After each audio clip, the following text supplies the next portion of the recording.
What it do, y'all? What it do, tribe? First of all, happy Black History Month, right? Happy Aboriginal History Month. Happy Copper Color History Month. Happy whatever you subscribe yourself to be History Month. You know, we got some of the richest history. I'm not even gonna say some of the richest history. We have the richest history in world history. No cap. From the slave trade to what we was able to accomplish from then to now. From before then to now. I mean, ain't nobody done it like us. And that's why they be hating. That's why they be, cause ain't nobody done it like us. They trying to figure out why they so happy.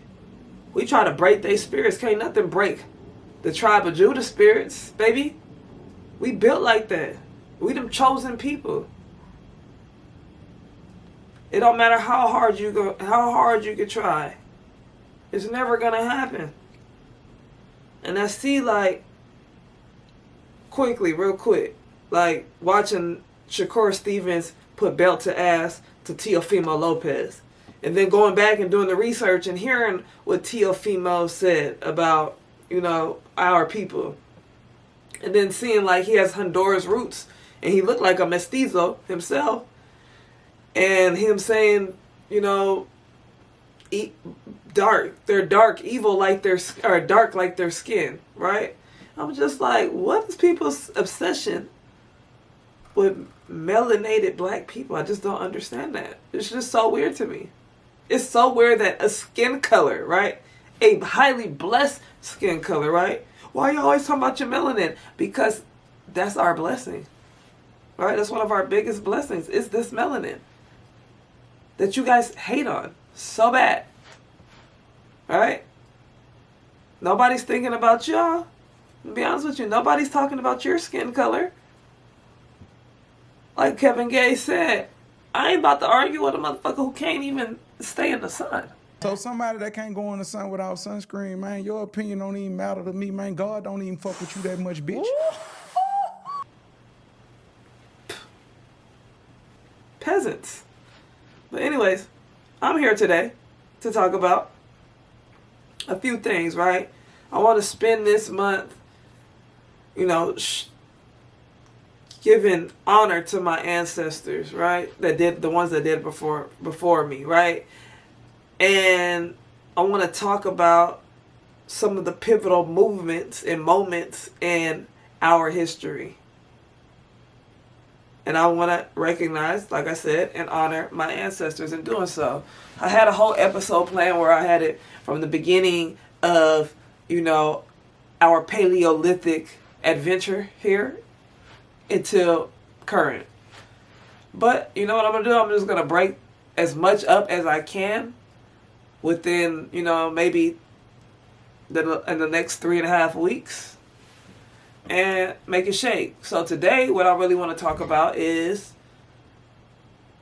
and if you follow me on TikTok, you'll see I've been talking about a lot about our civil rights movement, right? And the Civil War. And how we are in a time right now, and I think it's important to talk about it because we're in a time right now where it's like, we're so docile as a people. And then people have the nerve to say, we're not our ancestors. But then I look back into history and I see our ancestors before the Civil War. What they were willing to do before the Civil War, leading up to the Civil War, so that they can honor us, their descendants, so that we can live a better life. But we don't think about the people that are going to descend after us. We only think about ourselves. And then we act like we're not brainwashed. But I think it's a very selfish act of brainwashing is to think like only about yourself and not to think about your future and your descendants, right? And so today I want to talk about the moments leading up to the Civil War and a little bit about the Civil War, right? So there are many there are many moments leading up into the Civil War what led to the Civil War, right? I'm not sure all of them, but the three I want to talk about today is John Brown, or I want to recognize John Brown, because all white people ain't bad, and I ain't never said all white people was bad, right? But what I will say is I'm only going to acknowledge abolitionists, right? I'm only going to acknowledge those Europeans like John Brown, right? And those who fought alongside John Brown. Excuse me. Like Mr. Stern. So John Brown, I want to talk about Harriet Beecher Stowe and recognizing what is a Sambo and what is a Uncle Tom, right? We've been using these terms to address people, and we've been disrespecting a hero. And I think it's time to relearn, right, the things that we've been taught, and not just to relearn, but to re-educate ourselves, but correct ourselves, take accountability for our actions, right? We're calling Stephen A. Smith a Uncle Tom, but Uncle Tom was a hero. Stephen A. Smith is not a hero, right? And then I want to talk about, lastly, I want to talk about the Dred Scott case, right? Because I think that, they say that was the moment that led to the Civil War. Then we'll talk about some of the Confederate, right? We'll talk about the Civil War. Then we'll talk about the Confederate flag, because I want to address something about the Confederate flag and how I really feel about you guys adopting the Confederate flag as a symbol of heritage, right? I think that's absurd, and we'll get into that. But let's start it off. So John Brown, his objective became to free as many slaves as possible. John Brown was an abolitionist. He hated slavery, and he came to believe that slavery would only be eradicated through violence. Here before God, in the presence of these witnesses, I consecrate my life to the destruction of slavery. It was 37-year-old John Brown's first public statement. John Brown came to believe that violence in a righteous cause was like a rite of purification. So one night, he went to a plantation, took the men out the house, and did his big one. Went and did visitations at 3 houses along Pottawatomie Creek in eastern Kansas, known to be an area settled by slaveholders or pro-slavery people.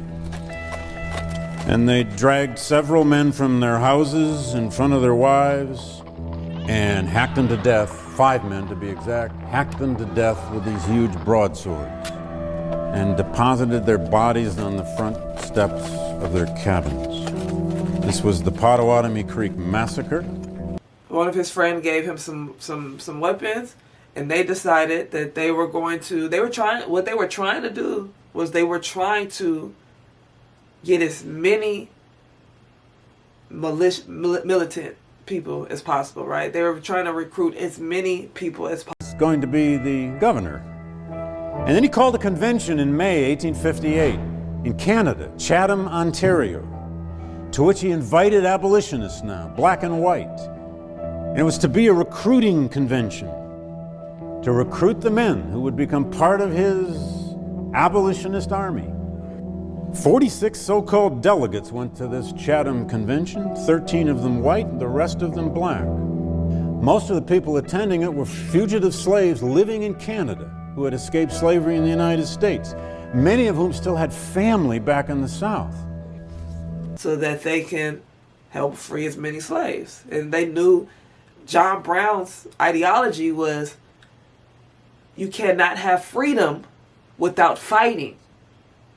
And I've been saying this in my previous episodes. In order to be free, you have to be willing to fight. Nobody's going to give you your freedom. So people are talking about we're not our ancestors, but then when it comes to talk about fighting, they be like, that's the stupidest thing that you can do because we're going to lose our jobs. We're going to lose our lives. You have to be willing to do both of those things. If you're living in fear, you're never going to reach your maximum freedom. Right? If you think if this is your perfect version of freedom, you're like the same people on the plantation when John Brown was trying to recruit them. They would say, "Nah, I'm good. I'm good over here with Massa." Right? That's how you guys sound. And I haven't found anybody to argue with me at this point. And I've actually been looking for somebody to argue with. Honestly. Because it's ridiculous that people think that somebody is going to just hand you your freedom, right? I think that in previous parties, right? Previous administrations, we were more subjected, like we had a better chance of freeing ourselves through the fight than we do today, right? I think that they are willing to turn over the house. Like, they're willing to pull out all cards, right? They're willing to violate our constitutional rights so that we cannot obtain freedom. But you have to be willing to fight. Period. You guys are talking about all these strategic ways, like infiltrating ICE and all that. That sounds great. That sounds great. Right? But it's gonna be bigger than that. Right? We're gonna have to have more movements than that. That's not gonna be our way to freedom. So John Brown's objective was to free as many slaves as possible. On the night of October 16, 1859, the abolitionist John Brown, a white man from Connecticut, and his band of 21 men stormed the federal arsenal in the sleepy river town of Harper's Ferry, Virginia, with the intention of seizing the arsenal's weapons and waging a greater war against slavery. He raids Virginia to try to free the slaves and escaped in the mountains with them to create slave revolts throughout the South in an effort to disrupt slavery. They occupied the arsenal, taking hostages. But armed citizens surrounded the rebels, exchanging gunfire until the U.S. Marines arrived, led by a general named Robert E. Lee. 3 days later, Brown was cornered and subdued. And a lot of people ended up dying on John Brown's side. They captured John Brown and they charged him with treason. Right? And then they murdered him. They hung him. But from my understanding, he was at some point you get at the point of your life where you've done all that you wanted to do. You've lived a full life. And your life is bigger than you, right? Your objective is bigger than you. Your purpose is bigger than you. All right? Most of you don't, like I've said this before, haven't found your purpose. My purpose is to free as many people as possible. First, I have to do so mentally.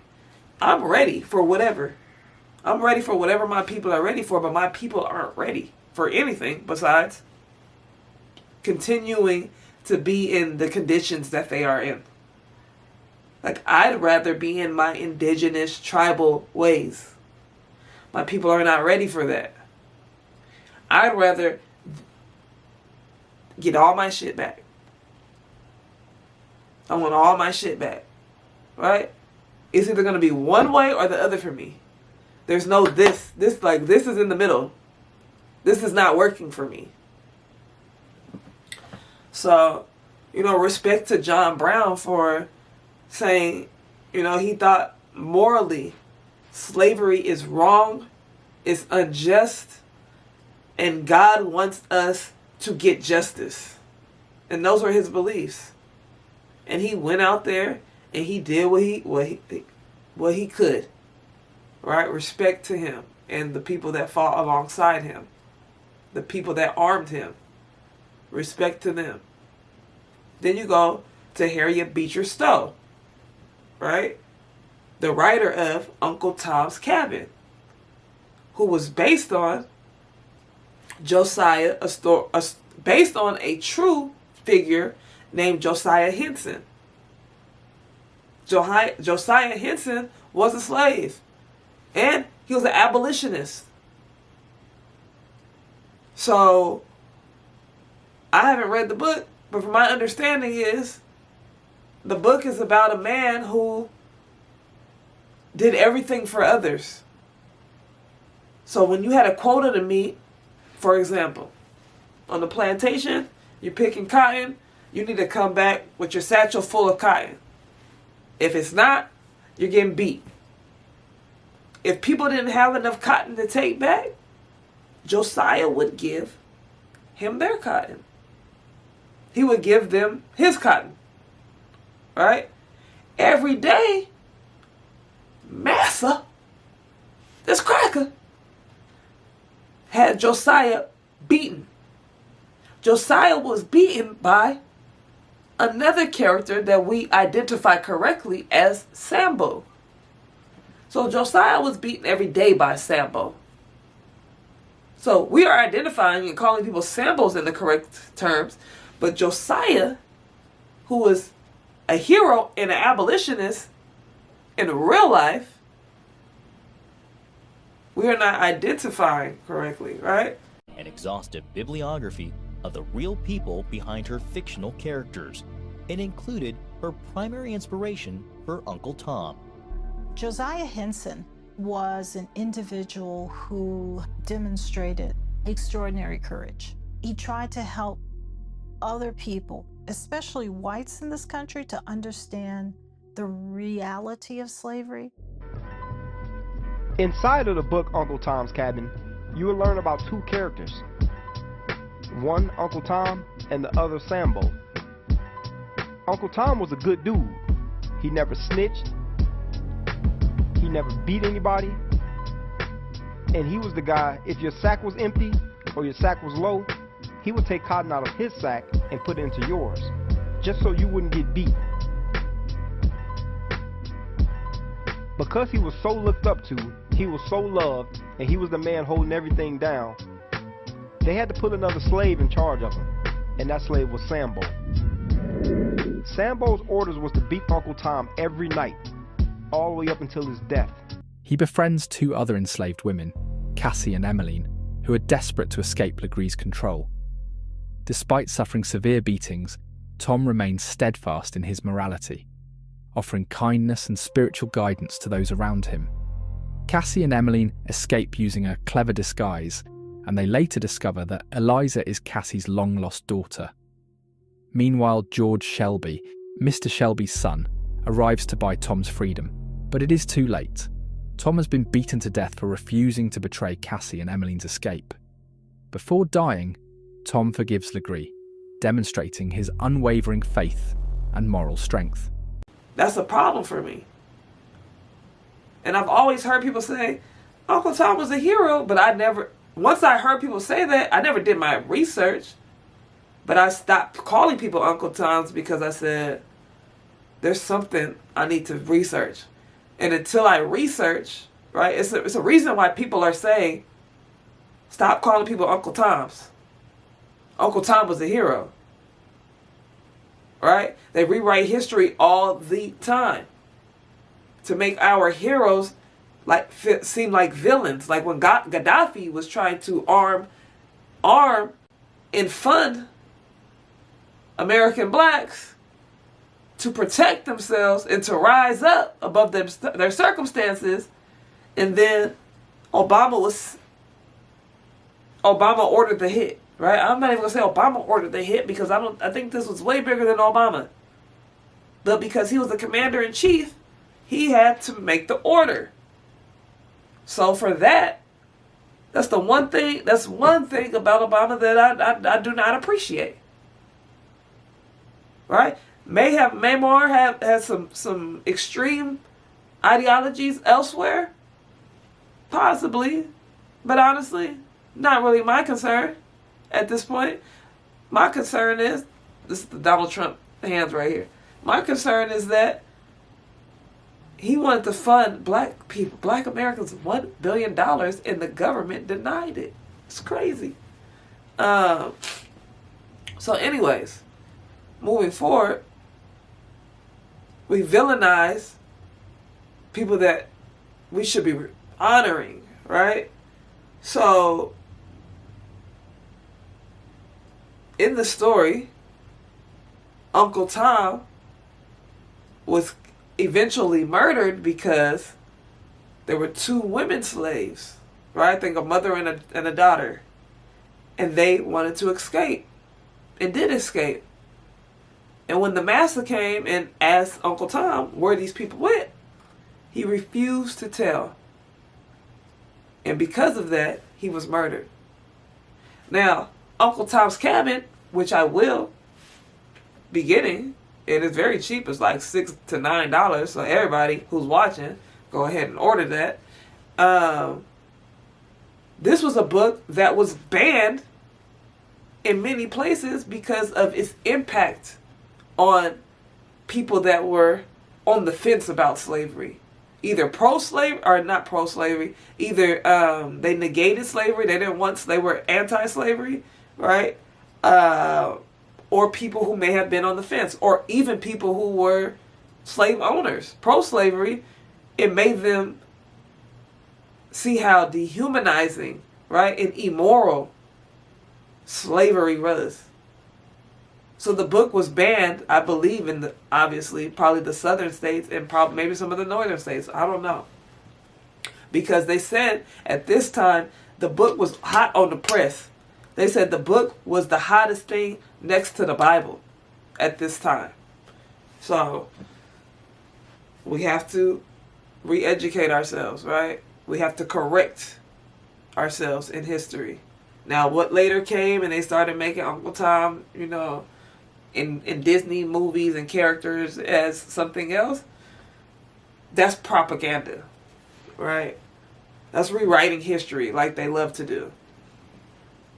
So the next thing I said I wanted to talk about was the Dred Scott. So these are all movements or moments leading up to the Civil War. So the Dred Scott case.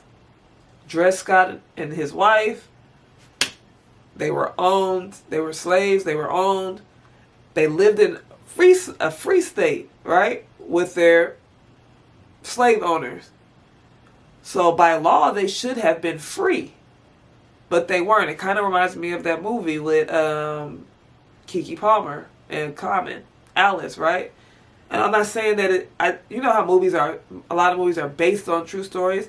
I think maybe some of this, and the movie's so far like off that I can't say is exactly the same, but it kind of reminds me of like what may have been going on in the Dred Scott case, where they lived in a free state, but they weren't free. How black people, when the Emancipation Proclamation, didn't know that they were free, right? So then they ended up, I think the wife ended up dying, right? The slave owner ended up dying, and they moved back to a slave state with the wife. But at this point, they're trying to fight for their freedom because they were once in a free state. But then the courts ended up ruling that they can't be free. All right, because it was, what was the name of it? So the doctrine was called once free, always free, which should have made them free, right? But because our people were not seen as humans, right, or citizens, the state ruled, or the Supreme Court ruled against them being free. Which is what, from my understanding, multiple events, but that main event was the straw that broke the camel's back when it comes to the Civil War. So with the Civil War, you know, you have the Union and the Confederacy. I'm not really getting much into the Civil War, but my last point, because these episodes are not going to be long, my last point is the Confederate flag, right? I did my research because I don't know everything. I'm not going to claim that I know everything. All right? My main thing is really anthropology. I love history, so I study my history and European history. All right? It's the history of Europeans. But I'm not going to claim to know every event in American history. Not gonna do it. But I'm open to learn, right? So for years, I've heard people like talk. I'm not my bloodline, my ancestors from the South. I've never, besides going to college, I've never resided in the South. I've never seen, besides online, my people raise the Confederate flag with pride. I've only seen white supremacists have so much pride for the Confederate flag. So when I hear people say and adopt the Confederate flag as their own, my people, right? It makes me wonder, right? Because not too long ago, and I might have a clip. If I have a clip, I'll post it. I heard a man, he goes by the name of Redneck Pastor on TikTok. And like I said, I like to watch him. I like to watch Dean Withers argue with these people, go back and forth with these people, right? So one day he's going back and forth with Redneck Pastor. So this is like the pro-racism pastor. He thought I was racist. You have a Confederate flag in your profile picture. What do you mean, who said you were racist? You did. So he's gonna correct you. It's not the Confederate flag, it's a rebel flag. First of all, it's the rebel. Is that what you're gonna say? It is a rebel flag. The Confederate flag is completely different. Too predictable, bro. Yeah, it's predictable that you guys would actually say that. And Redneck Pastor has a Confederate flag. And he's like, that's my heritage. That's my heritage. Right? And I'm like, he sounds like niggas when they say, that's my heritage, right? And I'm like, hey, what are you doing? I don't want this here, Blanche. Well, I swear, if you're not making such a thing. You know, I remember once when Big Granddaddy Hollingsworth took... Just stop it. This flag, Mrs. Devereaux, is not about college football games or quilting bees or fried chicken on Sunday. It's about colleges that won't let me in. It's about companies that won't hire me. It is about crosses being burnt on people's lawns today. Not in the evil past, Blanche, today. And not just in the South, all over. The North is just as bad. Why would I have the same ideology or the same mindset, be on the same side as somebody who calls himself a redneck pastor? And I've listened to him several times, right? And then on the same day, he's talking about, that's my heritage, right? Dean said, okay, well, I have German heritage, right?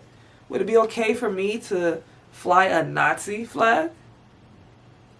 And he said, I'm German too. I'm related to Hitler. And you're damn right, I'll fly a Nazi flag. And who's going to stop me?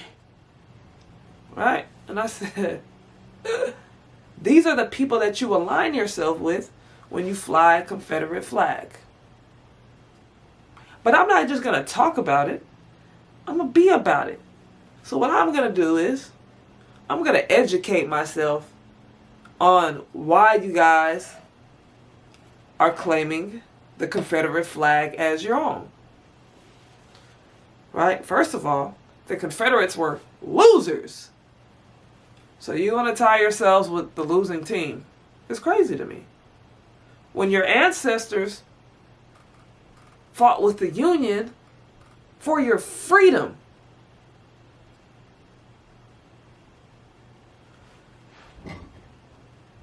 It's crazy to me. I mean, it's preposterous to me, honestly. So, I'm doing my research because I'm trying to figure out, like, you guys, you know, black people, you know, we like to say everybody stole something from us. Y'all haven't said that about the Confederate flag, but I'm assuming that's what you mean, like, this is your heritage. Somebody, like, you guys came up with the Confederate flag or something, right? So I do my research on the Confederate flag and see who, you know, who designed the Confederate flag, where the origin of the Confederate flag. You know, like I said, I love anthropology. So my focus is origin. So every time we go back, like when it comes to history, I need to know the origin of something. So what I do is I say, okay, who created the Confederate flag? What is the origin of the Confederate flag? The creator of the Confederate flag is this guy. This guy designed the Confederate flag. This guy's name is William Porcher Miles, former United States representative, previous offices, member of the Confederate, 1862 to 1865. So somebody who was a part of the Confederacy created the Confederate flag, right? Then this guy, Pierre Gustave, something French, don't know, but this guy, I'm assuming was somebody who was in the military fighting against, or in the Confederacy, right? Fighting against the Union. Allegiance, United States, Confederate States. Service years, 1838 to 1865, basically. Commands, Army of, okay. Right? So, this guy was also a Confederate. And he approved the Confederate flag. So, the origin of the Confederate flag and the rebel flag, right? Because they're one and the same, is this guy. These guys that were in the Confederacy. And you guys have adopted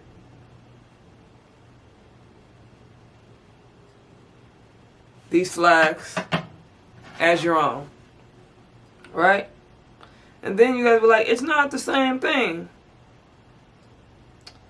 So then I had to go take a look at the flags, the Confederate flag, the rebel flag,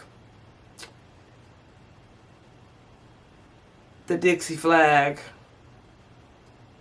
Most of them are the same.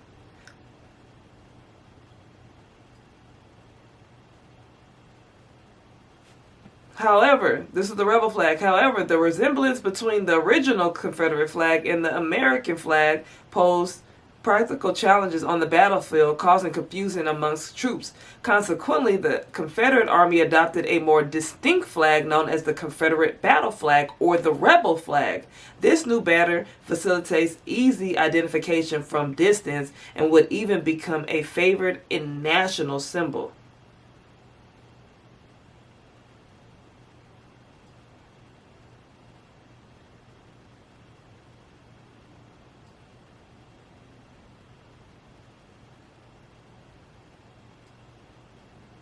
Some supporters view it as a symbol of Southern pride, regional identity, and states' rights separate from racism. Sometimes what you believe is more important than business, although what some people believe is unbelievable. Now, Roland, I am not some kind of bigot because I love this flag and I resent that implication. You just stop that right now. Oh, yes, ma'am, Miss Devereaux. Old Roland don't want to cause you no trouble at all. You hold on to that one. He's a good one. What did you say? He's a good one. But I don't know how you can, like, why would you want to tie yourself to something that is the author of confusion, right? Like they say, Satan is the author of confusion. Same thing, same way I feel about the Confederate flag. Same thing I feel about the rebel flag, whatever you want to call it, whatever you guys want to call it, your national symbol of Southern pride, right? When it is tied to such a dark place in your history.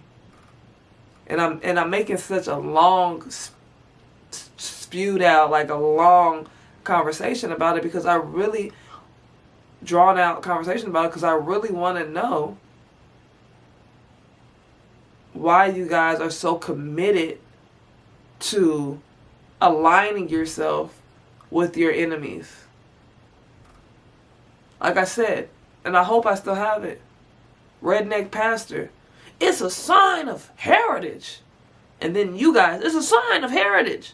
So you got a redneck pastor, and then you guys tied together saying the same things, which is one and the same thing, which is giving like KKK to me. Like, we don't want them niggas, we don't want them niggas, we don't want them, we don't want them monkeys claiming our flag. That's what it seems like to me. And they have every right to believe that. It's like us having a Pan-African flag or a FBA flag, and I'm not saying I'm part of any of those movements, even though you guys will say it's not a movement, you guys, it's just genetics, right? The way that you guys get online and talk about people, it's a movement. I'm sorry. Now, may I be that? Yes, but I ain't a part of getting online and going at other people. I'm just not that, you know, we might have a lot of differences, just not doing it, right? But I think that is crazy, like I said, because if white people said, yeah, we want the Pan-African flag or the FBA flag, we would be set tripping. I wouldn't even really want to, like, nothing to do with it. I'd be like, we got to make something else. But you guys want to attach yourselves to something that they attach themselves to, which is pro-slavery. There's no way that you can twist it for me. But I want you guys to attempt to twist it for me. Help me understand why you're so attached to this Confederate flag. I don't really claim much. And then I seen somebody say something about it. They took it from the Indians or whatever. Like, what Indians? Which ones? Because, you guys, we have to also make like a distinction between Indians and Paleolithic, right? That's what I want us to do as well. Like, Paleolithic Americans look like us, all right? Our ancestors. These people that we recognize today as Native Americans or Indians are these people that look like Latin people or Siberian people, right? So is it one of their flags or one of our flags? But then you have to find me a source for that. A lot of what you guys do is you guys don't add a source. You guys say, that's ours, but then you don't add the source. Right? Like, everything that I'm able to say out my mouth, I'm able to provide a source for. Right? So, I think that that's important. And to understand that if you're claiming an Indian flag, like a Siberian Indian flag, to understand that these are also people that helped colonize some of us that were already here, some of our ancestors that were already here. Right? So we have to stop aligning ourselves with our enemies. And that's what we do often is because we got some point to prove. Like, we don't really have a point to prove. Like I said, everything, most, I won't even say all of our history is documented, but most of it is documented. A good amount of it is documented. We have enough history that we do not have to claim the origin of white supremacy. We have to do better for ourselves. So this was part 1 of, 3 to 5 parts. I don't know. Like I said, we'll talk about Paleolithic, pre-Columbus. We'll talk about the transatlantic slavery a little bit. The earliest rebellions. I really want to talk about the rebellions. Right now, I am in my rebellion mode, my revolt mode, right? So, We'll talk about that, the Underground Railroad. And don't even get me started, because y'all pissing me off with this Harriet Tubman stuff, too. Y'all rewrite, y'all follow a lot of propaganda. Nat Turner, right? Another revolt. Civil War, we already talked about that. Which should have led me to Juneteenth, right? Real quick. Cut this in.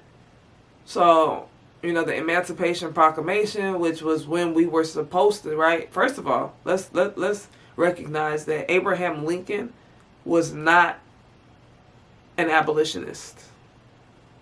Abraham Lincoln was very much pro-slavery.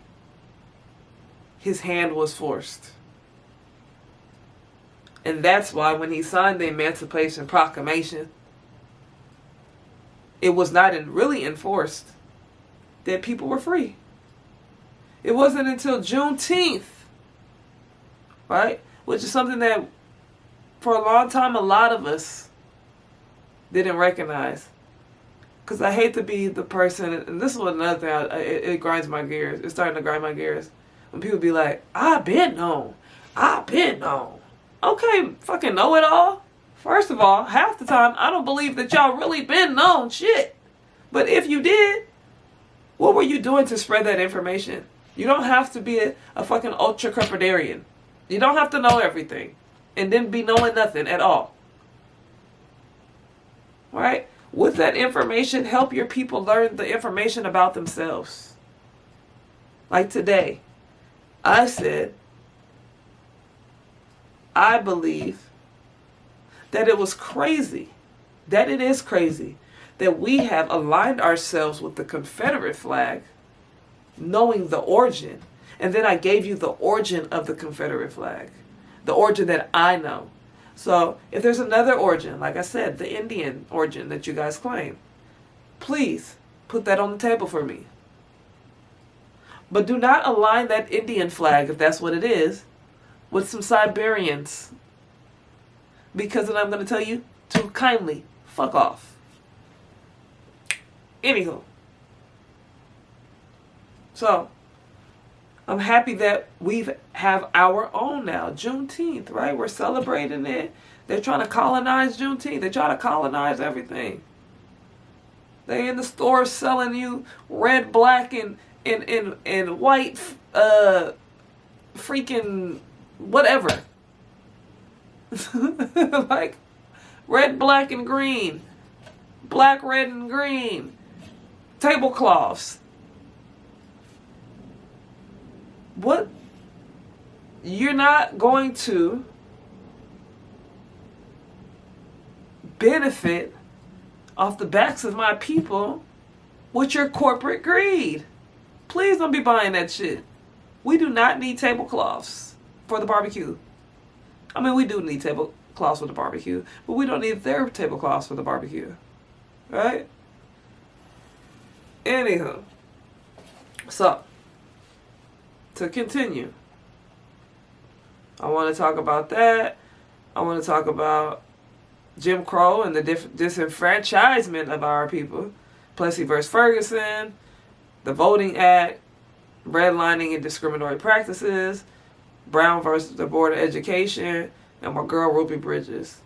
First of all, before I end this, and I'm going to talk about Ruby Bridges, but just in case I don't get to Ruby Bridges, I want to honor Ruby Bridges, who is still alive today and who just got honored by the Golden State Warriors, for her achievements. And I really wouldn't want to go to an integrated school if I didn't have to, but shout out to her. That was a bold move, and she went through a lot during that moment in her life where she had to integrate. And I don't think it was necessarily her choice. I think her mother, her family wanted her to do that. So shout out to her. Of course, I'm going to talk about the Black Panthers. And that segment is going to be really important because I don't believe that we should be calling ourselves new Black Panthers or any of that.